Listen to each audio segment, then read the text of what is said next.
நீ ஒரு பட்டியல் இனத்தை சேர்ந்தவன். நான் கேட்கிறேன், இந்த நேரத்தில் என்னத்தை சொல்லணும், என்னடா பேசணும்? தன்னுடைய இனத்து பெண் அவருடைய கனவை சிதைத்திருக்கிற தன் குடும்பம், தன் கட்சியை சேர்ந்தவர்களாக இருந்தாலும், சட்டமன்ற உறுப்பினராக இருந்தாலும் அவர்களை கண்டித்திருக்கணும் இல்லையா? சோத்துல உப்பு போட்டு சாப்பிடுறியா?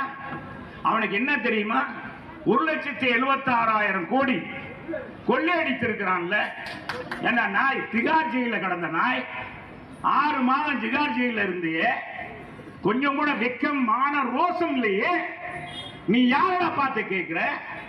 யாரை பார்த்து பேசுகிறாய்? மனித புனிதன், புரட்சி தலைவர், இறந்தும் இறைவனாய் இருக்கிறவன்டா. இந்த நாட்டுக்கு தன் சொந்த பணத்தை அள்ளி அள்ளி கொடுத்து சென்றவன்டா. டேய் நாய், நீ இன்னைக்கு திமுகவுடைய